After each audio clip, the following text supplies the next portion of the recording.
네, 안녕하세요. 주식은 역시 기리기리세 기리십니다. 안녕하세요, 기리분들. 자, 오늘 또 만나서 반갑습니다. 6월의 첫 출발 함께 해주셔서 진심으로 감사드리고요. 자, 1부를 보신 기리분들은 이미 알고 계실 거라고 생각을 합니다. 지금까지는 시황정리랑 그 다음에 경제뉴스가 합쳐서 이런 식으로 진행이 되었잖아요. 그런데 몇몇 이유 때문에 오늘부터는 시황정리는 따로 그리고 경제뉴스 따로 이렇게 두 개로 나눠보도록 하겠습니다. 그렇기 때문에 지금까지는 이제 1, 2부 그런 이름을 붙였지만 이제 1부, 2부가 아니라 아예 다른 컨텐츠다 이렇게 생각하시면 될 것 같아요. 자, 여기에 대해서 더 정확한 거는 오늘 저녁에 다른 영상을 통해서 조금 더 깊게 그리고 다른 이야기도 함께 다뤄보도록 하겠습니다. 자, 바로 들어가도록 하겠습니다. 오늘의 뉴스는 뭐가 있었나? 코스피 진짜 3700 가나? 코스피 3200이 되었습니다. 그런데 아직도 덜 오른 주식이 있다고 하는군요. 한번 찾아보도록 하겠습니다. 그리고 오늘 5월 수출 발표가 되었는데 무려 45%나 증가했다고 합니다. 어떤 것을 많이 수출했는지 한번 보도록 할게요. 마지막으로 오늘 공부할 기업 3개가 뭐가 있는지 같이 알아보도록 하겠습니다. 자, 매일매일 주린이 위한 경제뉴스 10분 정리. 가면 갈수록 하나씩 빠지고 있습니다. 제일 처음에는 이제 3%가 빠지더니 이번에는 경제뉴스랑 시황정리가 이렇게 나뉘게 됐는데요. 자, 이제부터는 기리분들이 시황정리가 보고 싶다면 그거만 보셔도 되고요. 아니면 경제뉴스가 궁금하다면 이제 이 영상을 보시면 될 것 같습니다. 그리고 오늘은 2021년 6월 1일 화요일입니다. 자, 기리분들 오늘 또 고생 많으셨고 같이 공부하시죠. Let's get it!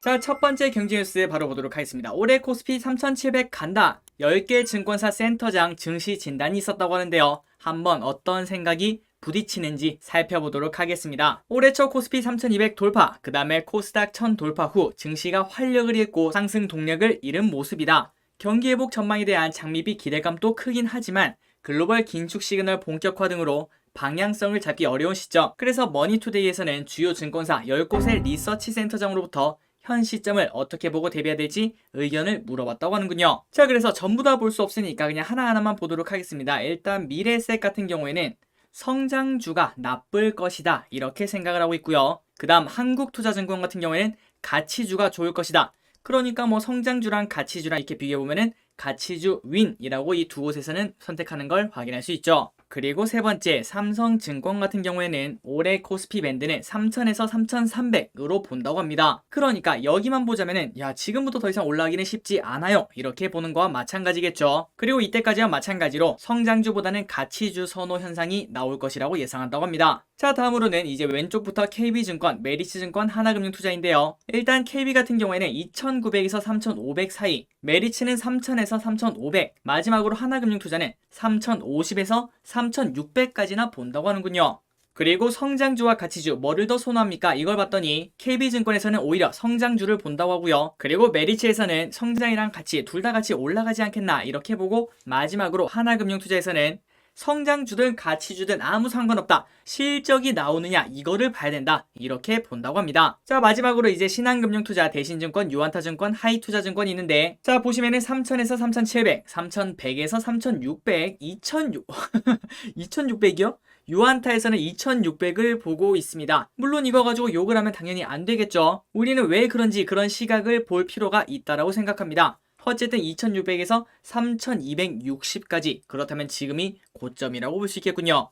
마지막으로 하이투자증권에서는 3000에서 3450을 본다고 합니다. 그리고 성장주와 가치주를 봤더니 신한금융투자에서는 가치주가 유리하다. 그리고 대신증권에서는 성장주와 수출주를 좋게 보고 있고요. 다음으로 유한타는 성장주, 가치주 이런 거 필요 없다. 그냥 실적이 최고다 이렇게 말을 하고 있습니다. 마지막으로 하이투자증권은 성장주가 더 강세일 것이다 이렇게 본다고 하는군요. 그래서 지금까지 그냥 간단하게 정리해보자면 일단 저점은 3000 정도를 다들 제시하는 걸 확인할 수 있고요. 그리고 고점은 평균 3300 그 정도에서 왔다 갔다 하는 걸 확인할 수 있습니다. 또한 가치주와 성장주 뭐를 봐야 되나요? 라고 했더니 가치주를 선택한 사람들이 조금 더 많은 걸 확인할 수 있고요. 그리고 플러스 성장주와 가치주보다는 실적에 더 신경을 써라, 그런 것도 두 곳이나 있었다는 걸 확인할 수 있었습니다. 자, 그래서 이제 이 정보를 바탕으로 기린이 분들의 전략을 한번 짜보시면 될 것 같습니다. 계속 이어서 보도록 할게요.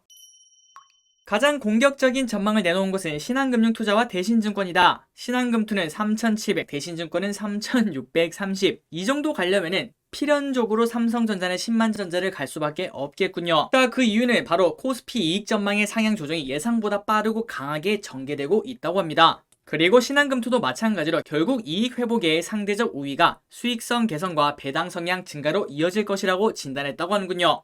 그런데 단기 조정 가능성은 배제할 수 없다고 합니다. 2분기 말에서 3분기 초, 그러니까 6월부터 7월이라고 볼 수 있겠죠. 이때 증시 조정이 있을 수 있다, 이렇게 본다고 하는데요. 그 이유는 바로 귀에 딱지가 앉을 것 같죠. 바로 연준의 테이퍼링 때문이다. 그리고 플러스 두 가지가 더 있다고 하는데요. 경기 개선 성장 동력이 둔화가 되면 오히려 주가가 떨어질 수 있으며, 그리고 세금 인상 리스크 때문에도 조정이 가능성이 충분히 있다, 이런 의견을 확인할 수 있습니다. 자, 증시격언에는 그런 말이 있죠. 모두가 아는 악재는 악재가 아니다. 과연 그렇다면 이 테이퍼링도 모두가 알고 있는 것 같은데 진짜 악재가 아닐까요? 키니분들은 정답이 없는 이 부분에 대해서 한 번쯤은 고민해볼 필요가 있다고 생각합니다. 진짜 증시격언대로 야, 모두가 알고 있으면은 그거 그냥 잠시 흔들리다 말겠지, 대세 상승이야, 이렇게 생각할 수도 있고요. 아니야, 테이퍼링은 그거랑 차원이 달라. 그리고 지난번에 기릿이랑 같이 공부했더니 한 10%는 떨어진다, 이렇게 보는 게 맞더만, 설령 그만큼 떨어지지 않더라도 어쨌든 보수적으로 현금 비중을 챙기는 게 좋을 것 같아, 이렇게 생각을 할 수도 있겠죠. 한번 기리분들의 생각을 정리를 해보시기 바랍니다. 그리고 이 정답은 결국 시간이 지나봐야 알 수 있겠죠. 자, 벌써 코스피가 3,200이 되었습니다. 그래서 덜 오른 종목 찾기가 분주하다고 하는데요. 자, 최근 인플레이션 우려가 부각되면서 경기 순환 업종 강세가 도드라지고 있다. 그래서 이런 기업들이 쭉쭉 올라가면서 코스피가 3,200을 재돌파한 가운데, 그런데 덜 오른 종목 없나? 이런 관심이 높아지고 있다고 하는군요.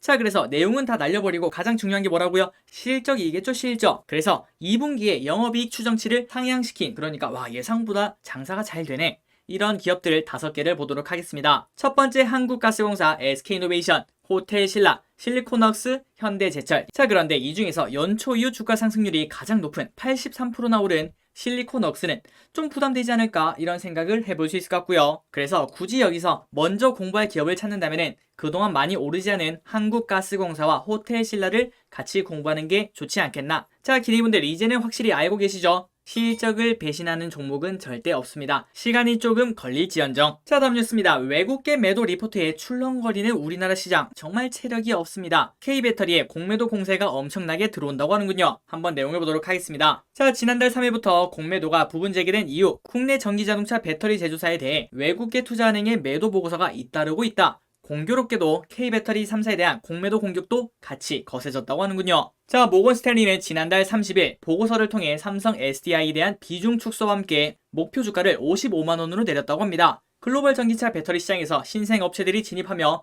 경쟁 과열로 배터리 가격이 하락할 것이라는 이유에서다. 이 같은 매도 보고서가 나오니까 당연히 SDI는 장중 5% 넘게 급락했다고 하는군요. 자, 그래서 아래 표로 보시면 26일 날은 또 이게 있었죠. CS증권에서 LG화학 매도 리포트가 나왔습니다. 그때도 LG화학이 이틀간에 걸쳐서 거의 10% 정도 하락했는데요. 이렇게 SDI도 같은 희생양이 되는 걸 확인할 수 있네요. 그리고 그 와중에 이렇게 공매도 거래 금액도 확실하게 느는 걸 확인할 수 있다고 합니다.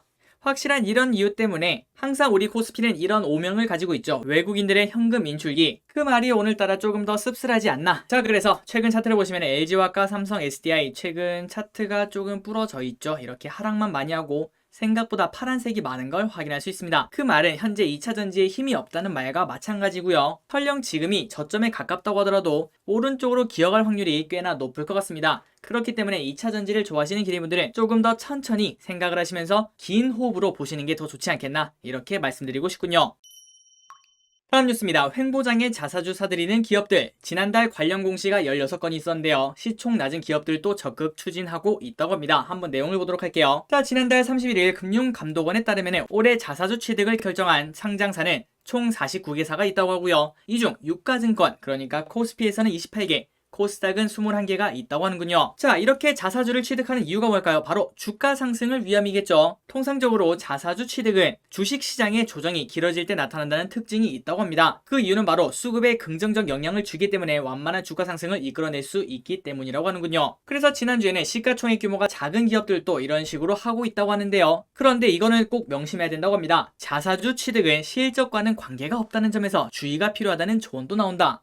이로 인해서 장기적 효과보다는 단기적 효과가 더 크다라는 점이며, KB증권이 분석한 결과로는 취득 이후에 가장 수익률이 높았던 시기는 10일에서 12일 이후가 가장 높았다고 하는군요. 그래서 깔끔하게 이렇게 정리할 수 있을 것 같습니다. 자기 주식 취득은 펀더멘탈, 그러니까 그 회사가 우리가 돈을 잘 벌어요, 이렇게 말을 하는 게 아니라 단순히 수급만 들어오는 거기 때문에 단기적인 효과만 기대하는 게 맞다라고 볼 수 있을 것 같습니다. 자, 기대분들 이 부분을 알고 계시면 정말 좋을 것 같네요. 속보! 5월 수출 45.6% 상승, 32년 만에 최대폭 상승을 해냈다고 합니다. 확실히 경기가 좋은 것 같은데요. 자, 그래서 그동안 뭐가 팔렸나 그걸 봤더니 15대 주력 품목 중 선박을 제외한 반도체가 24.5%, 자동차가 93.7%, 석유화학이 94.9%, 석유 제품이 164.1% 등 14개 품목이 증가했다고 합니다. 특히 반도체는 11개월 연속 증가로 2019년 11월 이후 처음으로 100억 달러를 넘겼다고 하는군요. 최근 반도체 기업들이 흐름이 좋지 않은데 야, 그래도 잘 팔리네 이런 생각도 해볼 수 있겠네요. 그리고 최근 반도체 쇼티지 때문에 자동차를 못 만든다 이런 뉴스를 많이 봤죠. 그런데도 불구하고 신차와 전기차 수출이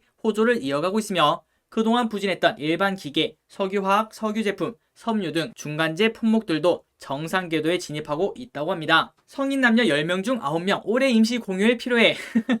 기리분들도 아마도 높은 확률로 당연히 필요하지 이렇게 말씀하실 것 같습니다. 자, 성인 남녀 중 10명 중 9명은 임시 공휴일이 필요하다고 생각하는 것으로 나타났다. 이 한 명이 누군지 꼭 찾아야 될 것 같습니다. 그 이유는 바로 올해 실제 공휴일이 적기 때문이죠. 64일밖에 되지 않는다고 하는군요. 그리고 연령대별로 보니까 20대 이상이 92.5%, 그리고 30대는 92.1%, 40대는 87.5%, 마지막으로 50대 이상은 75%의 순으로 연령대가 낮을수록 임시공휴일 지정에 대한 필요성을 크게 느꼈다고 하는군요. 자, 기리분들은 어떻게 생각하시나요? 임시공휴일 필요하실까요? 만약 그게 생긴다면 주식시장은 열리지 그걸 생각하셔야 돼요. 주식시장은 열리지 않습니다.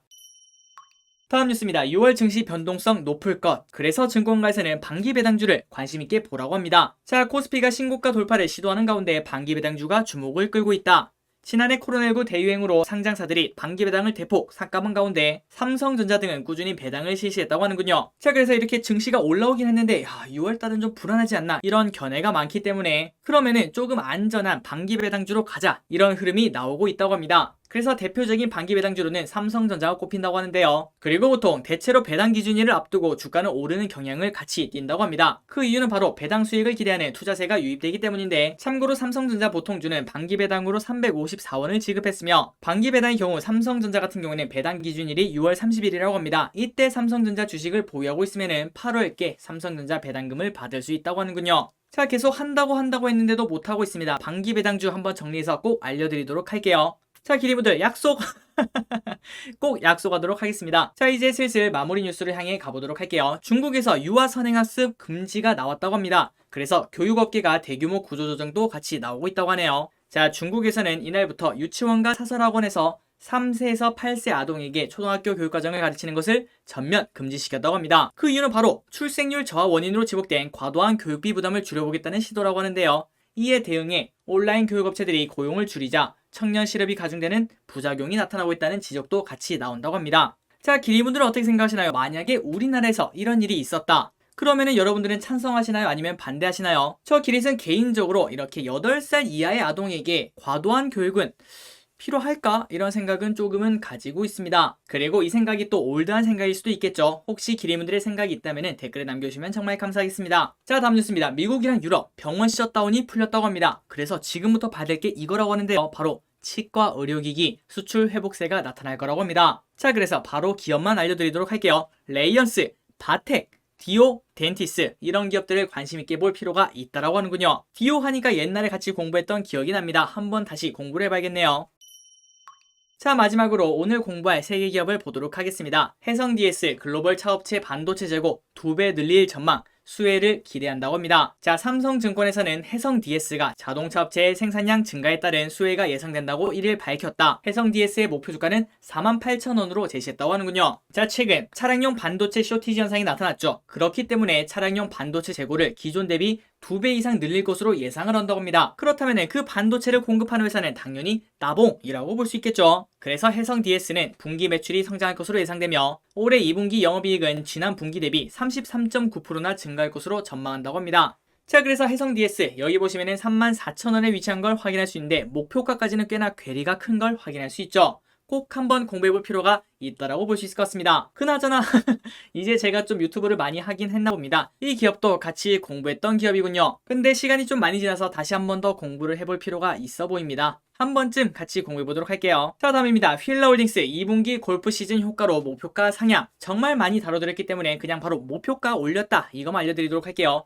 목표 주가를 68,000원으로 상향 조정했으며 그 이유는 바로 코로나 기저효과 및 골프 시즌 효과를 누릴 것으로 보인다. 그리고 플러스 코로나가 끝나면 당연히 보복 소비가 있을 수밖에 없겠죠. 의료업종은 좋다, 이렇게 볼 수 있을 것 같습니다. 자, 그래서 휠러홀딩스 현재 57,600원인데 아직까지 20% 정도의 상승 여력이 남은 걸 확인할 수 있네요. 미리 공부해볼 필요가 있지 않을까, 이런 생각도 같이 해볼 수 있을 것 같습니다. 마지막입니다. NC소프트 트릭스터 M 기대 이상의 흥행이 나오고 있다고 합니다. 자, 이베스트 투자증권에서는 NC소프트에 대해서 생각보다 너무나 잘 되고 있는 트릭스터 M이 앞으로 지속적으로 계속 선전하지 않겠나, 이렇게 생각을 하고 있다고 합니다. 그래서 투자 의견 매수, 그 다음에 목표 주가는 120만원 그대로 유지했다고 하는군요. 자, NC소프트는 트릭스터 M을 지난달 20일날 출시했다. 이는 이달 중 기대 신작인 불소2에 비해서는 규모가 작은 만큼 첫 분기 일평균 매출은 1억 5천으로 추정됐다고 하는데요. 그런데 지금까지 봤더니 기대 이상이라고 합니다. 지금 현재 항상 3일을 꾸준히 유지 중인데 이를 일평균 매출로 환산하면 10억 원 중반대 수준이라고 한다고 하는군요. 그러니까 야, 1억 5천 정도 벌지 않겠냐, 이렇게 생각했는데 하루에 무려 6에서 7배 정도를 벌어들이는 걸 확인할 수 있습니다. 그래서 이러한 초기 성과를 고려하자면 가면 갈수록 낮아지긴 하겠지만 기존 전망치를 당연히 뛰어넘을 것이다, 이런 시각에 목표 주가를 그대로 유지했다고 하는군요. 자, NC소프트 지금 현재 87만원인데 이 정도면 바닥을 다졌나, 이런 생각도 해보면서 이런 열린 마음으로 한번 공부해볼 필요가 있다고 생각합니다. 목표 주가 120만원이면 아직까지도 40% 가까이 남았는데, 이런 생각도 해볼 수 있겠군요. 그리고 또한 NC소프트를 비롯해 다른 게임주도 같이 공부할 시기가 다가오지 않나, 이런 생각도 같이 해볼 수 있을 것 같습니다. 자, 오늘 이렇게 경제뉴스가 끝났습니다. 오늘 또 같이 공부해주셔서 진심으로 감사드리며 조금 뒤에 저녁에 다른 영상으로 꼭 시청해주시면 감사할게요. 지금까지 기대셨습니다. 빠이요.